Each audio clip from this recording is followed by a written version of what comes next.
Support comes from St. Louis Public Library Foundation, helping the library serve children and their families with programs and services needed to become lifelong readers. More information about the foundation is at slpl.org. From St. Louis Public Radio. This is the Politically Speaking Hour on St. Louis on the Air. I'm Jason Rosenbaum. I'm in Jefferson City this week to cover a pivotal special session, and later in the show, we'll hear from Democratic House Minority Leader Ashley Aune on President Donald Trump's push to redraw the state's congressional lines. First, let me be direct with you. There isn't a whole lot of suspense about what's going to happen over the next week. Republicans have the numbers to achieve Governor Mike Kehoe's goal of converting Democratic Congressman Emanuel Cleaver's Kansas City-based 5th District into a GOP-leaning seat. And if they want, they could give Missouri voters the opportunity to make it extraordinarily difficult to enact an initiative petition by requiring passage in 8 out of 8 congressional districts and a statewide vote. But for Benito Ledesma, there's more at stake inside the state capitol than just whether Republicans can pull together to pass bills. Instead, the Maplewood resident says it's about how a push to erode Democratic norms is seeping into the show-me state. How can it happen here in Missouri? We're supposed to have smart people here, and it hurts my heart. Show me what democracy looks like! Ledesma joined hundreds of people earlier this week in Clayton's Shaw Park to protest the special session, which is expected to last into next week. Attendees here not only saw Kehoe's redistricting and initiative push as a slap in the face to Missouri voters, but as Florissant resident Sharon Hillier noted, an admission from Republicans that their leadership in Washington, D.C. and Jefferson City is unpopular. Certainly, I think they're very afraid. I think that lots of powerful people with money are trying to cover up a lot of bad things. So, I think this is their only angle. The redistricting push is not happening in a vacuum. Trump is pressuring Republican states like Missouri, Texas, Indiana, and Florida to redraw their congressional lines ahead of the 2026 elections. The president's party usually does poorly in these contests, and the GOP holds a perilously small majority in the U.S. House. Kehoe himself acknowledged Trump's influence in a social media video his office released after calling the special session. I appreciate President Donald Trump for raising the level of conversation on this matter, because his leadership on this nationally underscores just how important this moment is for Missouri. Others feel this is about more than national pressures, but how Missouri Republicans react to actions contrary to their policy agenda. The initiative petition curbs come after the legislature wiped out voter-approved sick leave requirements and put a measure on the 2026 ballot aimed at repealing abortion rights protections Missourians backed less than a year ago. St. Louis County resident Ariana Kimborough worked on Proposition A, a 2024 initiative that boosted the minimum wage and mandated earned sick leave. I don't like the idea that after taking away our paid sick leave and, higher minimum wage, they're also now trying to take away our political freedom and our ability to be seen and represented for what we all want as people, what we all really feel. Some Missouri Republicans have been very upfront about how the redistricting proposal is about preventing Democrats from taking over the House next year. Others have pointed at Illinois for creating a map that boosted Democratic prospects, though Illinois Democrats drew up that plan right after the census and didn't do it in the middle of the decade at the behest of a president. But Republican State Representative Richard West offers up another rationale. The Wentzville Republican told me in his Jefferson City office that Missourians prefer Republicans over Democrats across the board. And he added that an arrangement that makes it more difficult for Democrats to win in the state's 5th district, which West refers to here as a 7-to-1 map, reflects that reality. If you look at our state, the way we've been voting in the last few years, I think we've become a more Republican state. I'm not going to say not more conservative, but a more Republican state. There's a difference. And I think that a 7-1 map best represents the Missouri voter at this point in time. Now, detractors of the redistricting plan would strongly disagree with West here, pointing to the fact that a map that carves out only one safe Democratic seat doesn't reflect a state where roughly 40% of the voting base backs Democrats. They've also contended that redrawing Missouri's congressional lines in the middle of the decade is illegal and unconstitutional, though judges will ultimately make that determination in the months ahead. But West is indisputably correct that Republicans have gained enormous amounts of ground in nearly a decade since Trump came on the political scene. The GOP holds every statewide office and commanding majorities in the legislature.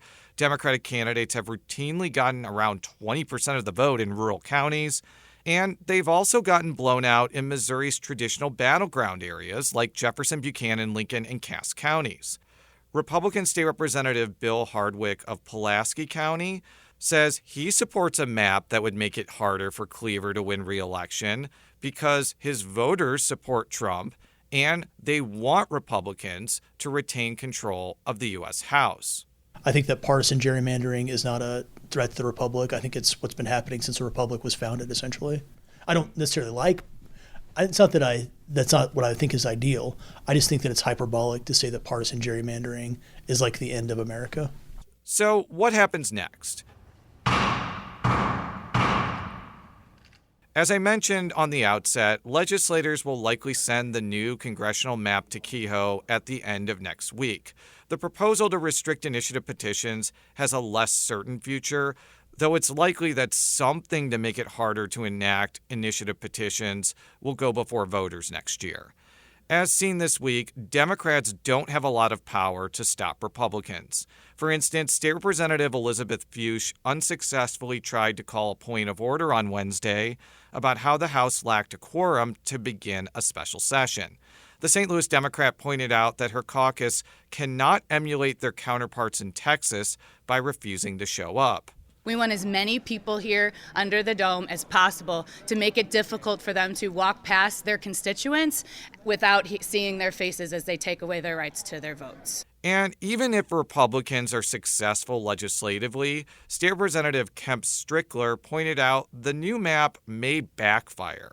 By splitting heavily Democratic Kansas City into 3 districts, Democrats not only have a chance to keep the 5th district from flipping, but also potentially capture the nearby 4th district that Republican Representative Mark Alford represents. It's an interesting risk from the standpoint of the Republicans, and I certainly hope that karma catches up with them.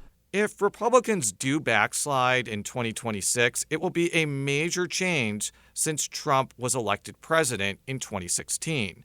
Democratic U.S. Senator Claire McCaskill lost her seat in 2018, a year which Democrats retook the House. Backlash over Trump's handling of the COVID-19 pandemic did not trickle down to statewide contests in 2020. And the Supreme Court's decision overturning Roe v. Wade did little to change the political composition of the Missouri legislature in 2022 or 2024. While acknowledging that Democrats have been hopeful for political change before, Brentwood resident Laura Gordon says the special session could be a turning point for progressive-minded Missourians.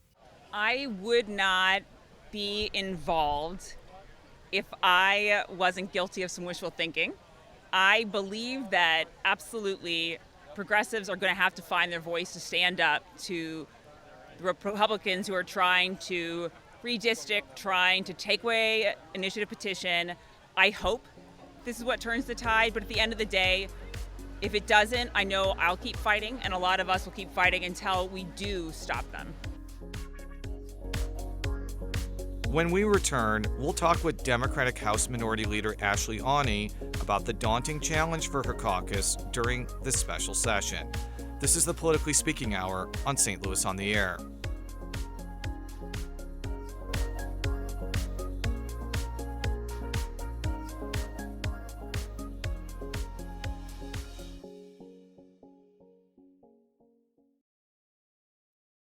Welcome back to the Politically Speaking Hour on St. Louis on the Air. I'm Jason Rosenbaum. Missouri Republicans explicitly rejected a plan just 3 years ago that converted Democratic Congressman Emanuel Cleaver's Kansas City-based 5th District into a GOP-leaning seat.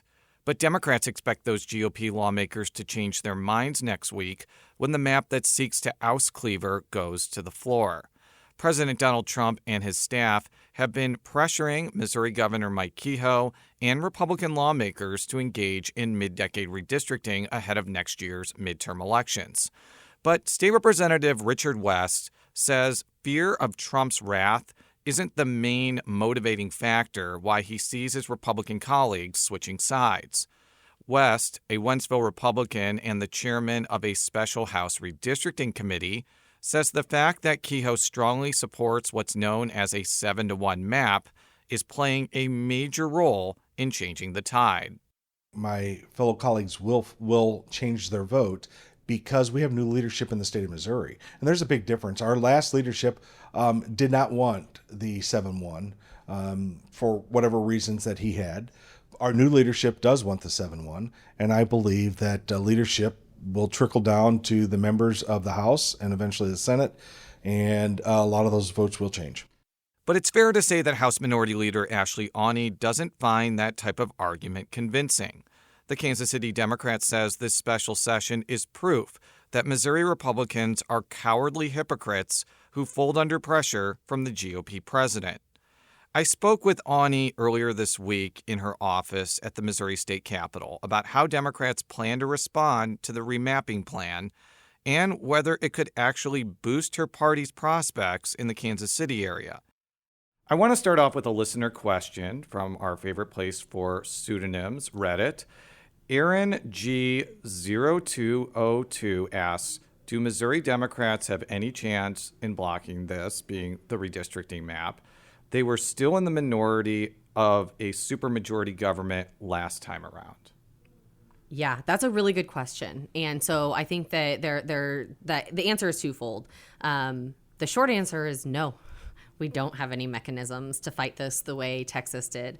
The supermajority in Missouri means that they don't need us to conduct business. They don't need us to establish a quorum. In fact, I've been joking with people that they'd probably prefer it if we left. It would make their jobs easier. They'd be able to go quietly into the good night. So that's the first part of it. The second part of it is you're right. In 2022, a 7-1 map was proposed, and it was roundly rejected by most Republicans. In fact, there were only 23 members, I believe, at the time that voted in favor of it. So the question I ask, and the question is the same question you've asked, dear Redditor, which is that what's changed, right? If they didn't vote for it in 2022, why are they going to vote for it now? Well, the answer is Trump. Trump came calling. That's what changed. Why do you think the Republicans are so fearful of Trump and his staff on this? Honestly, I think that, Trump has been really effective at threatening people.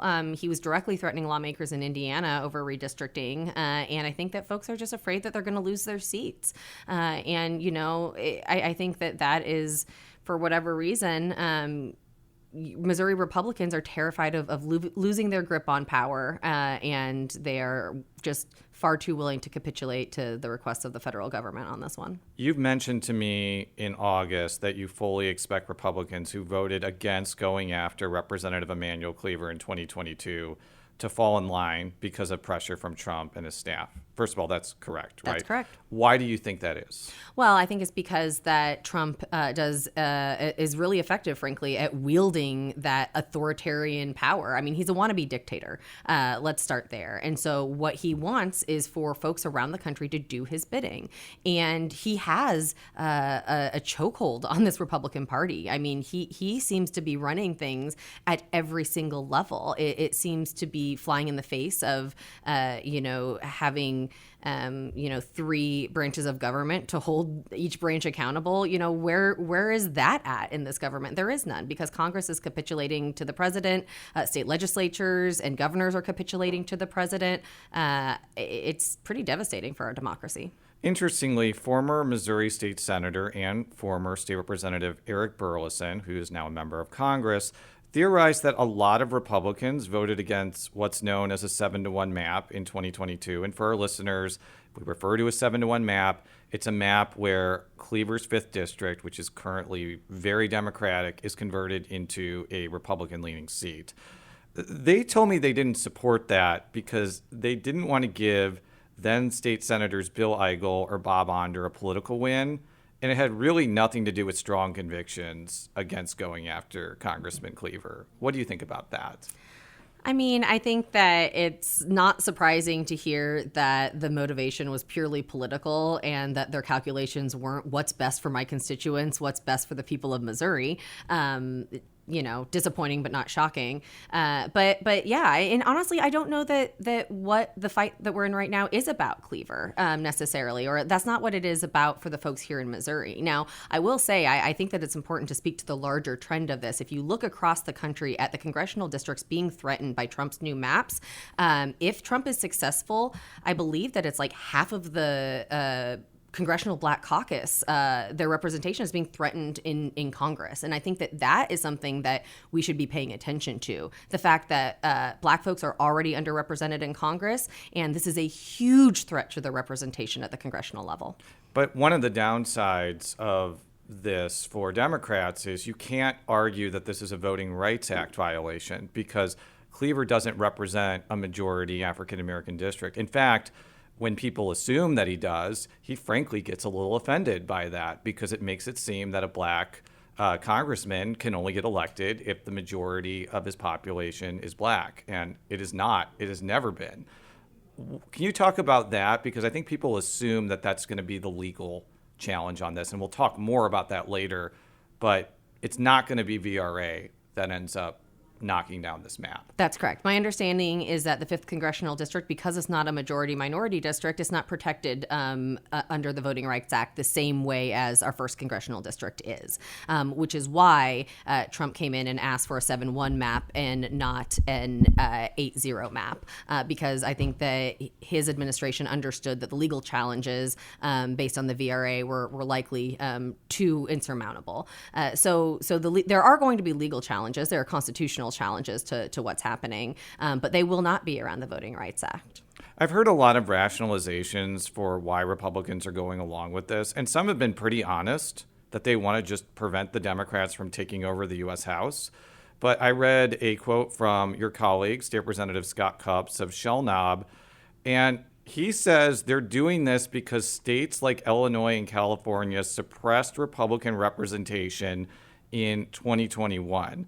Now, I am not validating that point of view, but when this gets to the floor, I expect that to be heard over and over again. What's going to be your response? Yeah, well, my response individually as a lawmaker is that I really hate how hyperpartisan our redistricting has become across the country. I think that this hyperpartisanship is so ingrained in our culture now, and we've built really terrible incentives around map making. Every 10 years we have a census, and that gives states a new opportunity to draw lines that are best representative of their states. But when we allow hyperpartisanship to take over on either side of the aisle, I think it's bad. I don't think that gerrymandered districts in Illinois are any better or worse than gerrymandered districts in Texas or Missouri. I think that it's all bad, and I would love to see a federal effort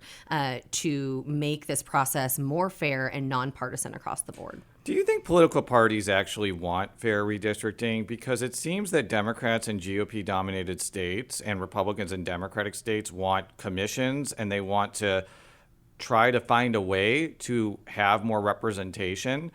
And you could make an argument that that's artificially increasing representation more than what voters actually want. What do you think about that?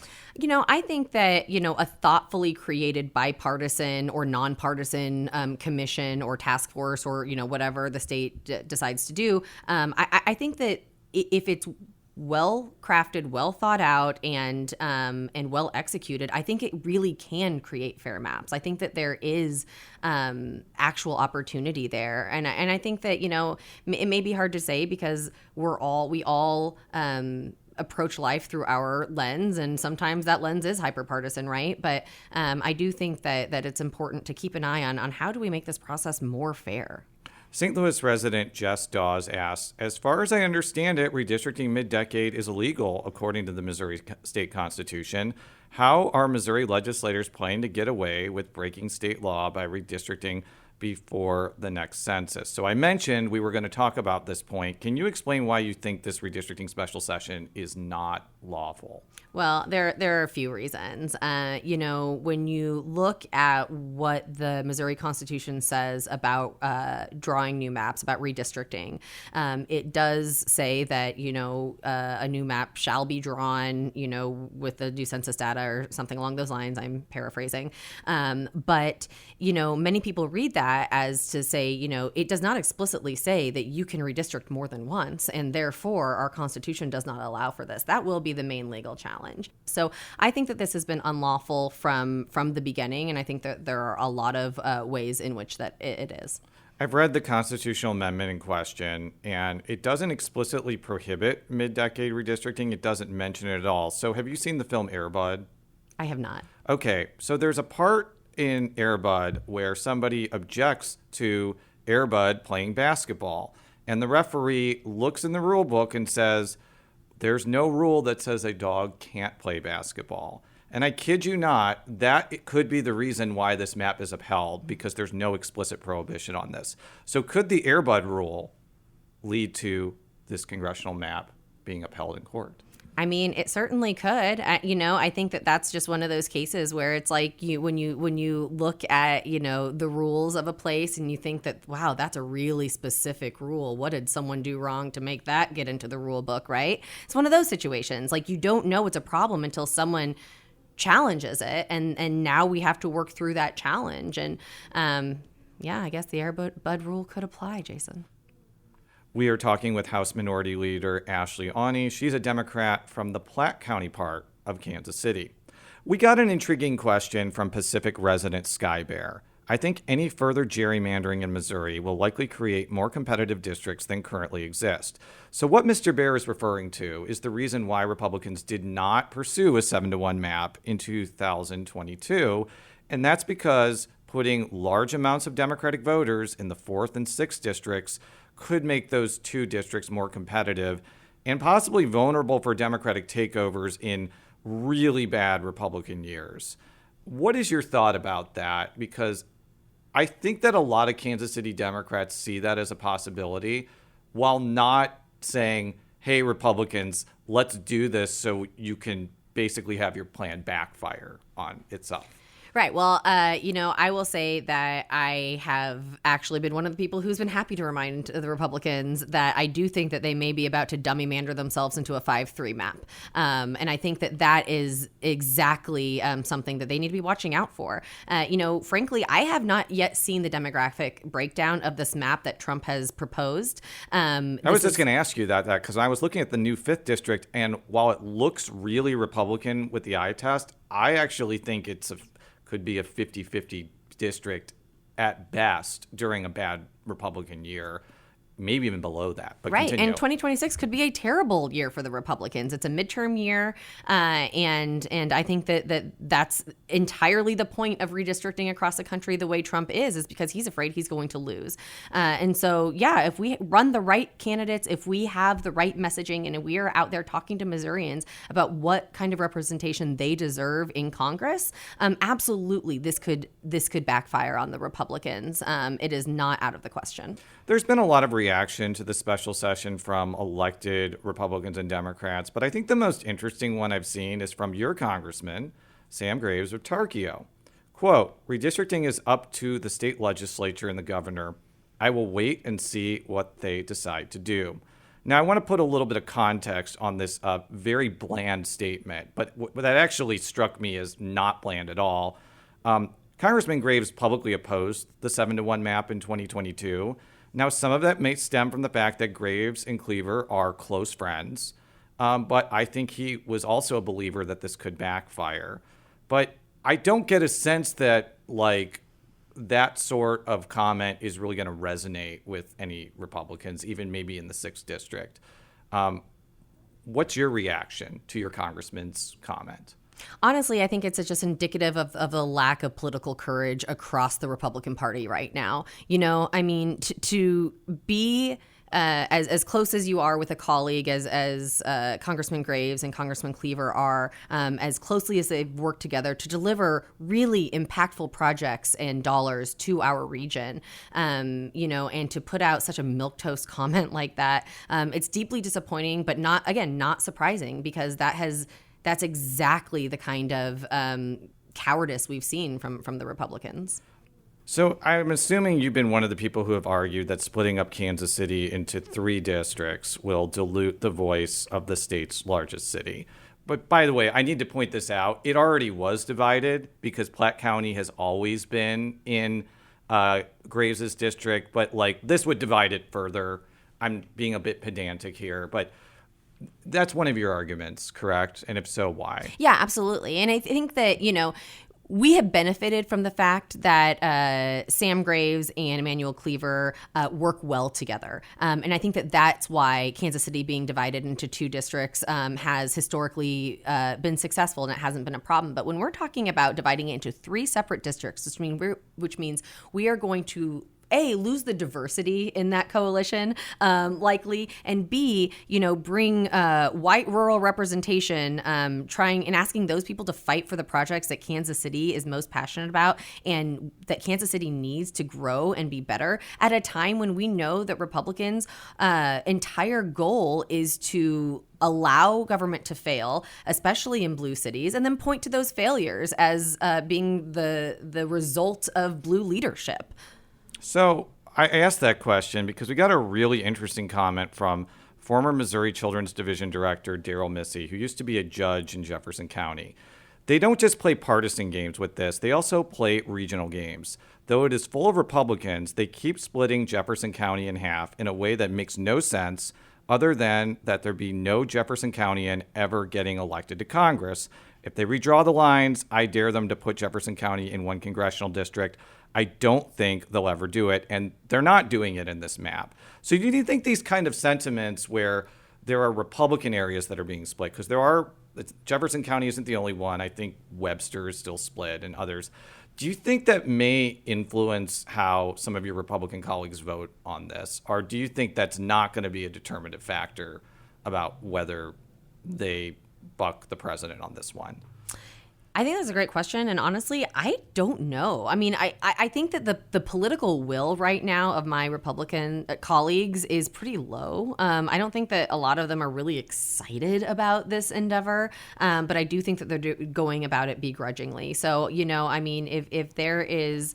if there are regional reasons or even congressional pressure from their congressman or even someone who wants to be a congressman, I could see that affecting votes, but we'll see.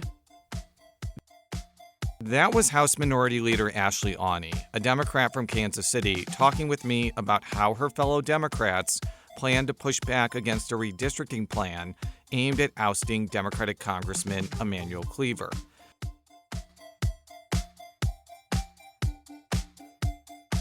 Today's episode was produced by Jason Rosenbaum, editing by Danny Wistentowski. Our audio engineer is Aaron Dorr. This podcast was mixed and edited by Aaron. Our executive producer is Alex Hoyer. St. Louis on the Air is a production of St. Louis Public Radio.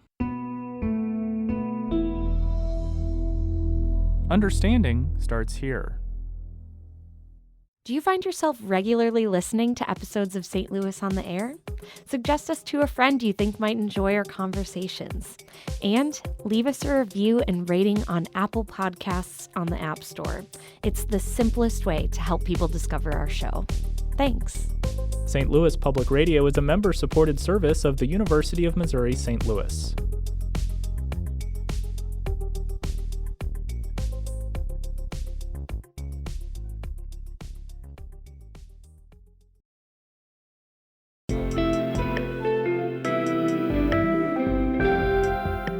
The Gateway brings you the day's news each weekday from around the St. Louis region and the state capitals in Jefferson City. Our schools are accredited. We don't need this bill. And Springfield. How many more years must pass before lawmakers see Time is of the essence. I'm Abby Larico. Join me each weekday for The Gateway on the STLPR app or wherever you get podcasts.